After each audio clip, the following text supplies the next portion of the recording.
बढ़ते बाद बिहार चुनाव की कर लेते हैं। बीजेपी की आज फिर से बैठक होने वाली है। प्रदेश चुनाव समिति की दूसरी बैठक होगी। कल बैठक में 60 सीटों पर चर्चा हुई और शाम 6 बजे बीजेपी की एक बार फिर से बैठक होने वाली है। तो प्रदेश चुनाव समिति की दूसरी बैठक आज होगी। कल बैठक में 60 सीटों पर चर्चा हुई और आज शाम 6 बजे भी बहुत महत्वपूर्ण ये बैठक जिसमें चर्चा होगी सीटों को लेकर, क्योंकि देखिए लगातार जिस तरीके से चुनाव को लेकर बीजेपी पूरी ताकत इस वक्त लगाती हुई नजर आ रही है, तो दूसरी तरफ उम्मीदवार किन्हें इस बार टिकट दिया जाएगा और क्या आखिर इसके पीछे स्ट्रैटेजी बीजेपी बनाती है, ये भी देखना काफी अहम होने वाला है। शैलेंद्र हमारे संवाददाता तमाम जानकारी के साथ जुड़ चुके हैं। शैलेंद्र, आज भी प्रदेश चुनाव समिति की ये दूसरी बैठक, इस बैठक को लेकर क्या जानकारी है आपके पास? देखिए, बीजेपी के नेता जो हैं, बिहार बीजेपी के नेता हैं, यहाँ के बिहार से जुड़े हुए बीजेपी के जो नेता हैं, वो अब सब इस माथापच्ची में लगे हुए हैं कि कैसे प्रत्याशियों का नाम फाइनल किया जाए और उन लोगों को कहें कि इसके लिए पैनल बनाने की कोशिश हो रही, यानी हर सीट पर पैनल होगा।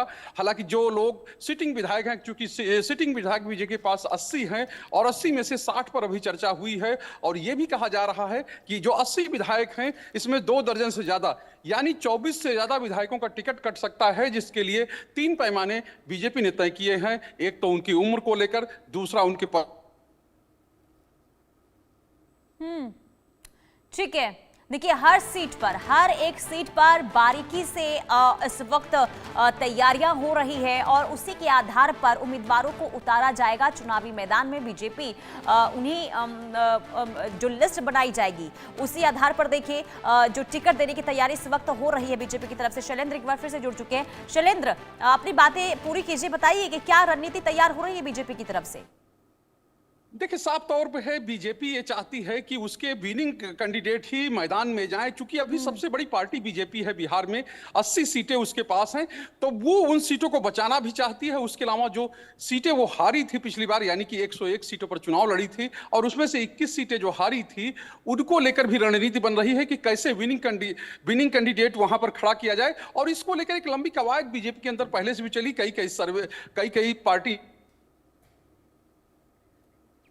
तो विनिंग कैंडिडेट पर इस वक्त पूरा फोकस बीजेपी का। शैलेंद्र के पास हम जाएंगे और आगे भी जानने की कोशिश करेंगे, क्योंकि बैठकें लगातार बीजेपी की तरफ से हो रही है, लेकिन बैठक अब इसलिए भी खास हो जाती है क्योंकि चुनाव की तारीखों का ऐलान बहुत जल्द हो सकता है और बहुत जरूरी ये भी है कि जल्द से जल्द उन चेहरों को भी सामने लाया जाए बीजेपी की तरफ से जो इस वक्त तैयारी कर रहे हैं, यानी कि जो बीजेपी को जीत दिला सकते हैं। और यही वजह है कि तमाम तरीके से बीजेपी जो है फूक कर इस वक्त रणनीति भी तैयार कर रही है और उम्मीदवारों को भी उतारने को लेकर पूरी स्ट्रैटेजी बनाई जा रही है। और आज फिर से बैठक होने वाली है। कल जब बैठक हुई थी तो 60 सीटों पर चर्चा हुई थी और आज देखना होगा कि जब आज बैठक होती है तो आखिर कितनी सीटों को लेकर, किन किन उम्मीदवारों को लेकर आज पूरा फोकस रहेगा और आखिर क्या रणनीति आगे बीजेपी की होती है। साथ ही साथ ये भी देखना होगा कि आखिर क्या स्ट्रैटेजी के तहत, किस स्ट्रैटेजी के तहत बीजेपी उम्मीदवारों को मैदान में उतारती है।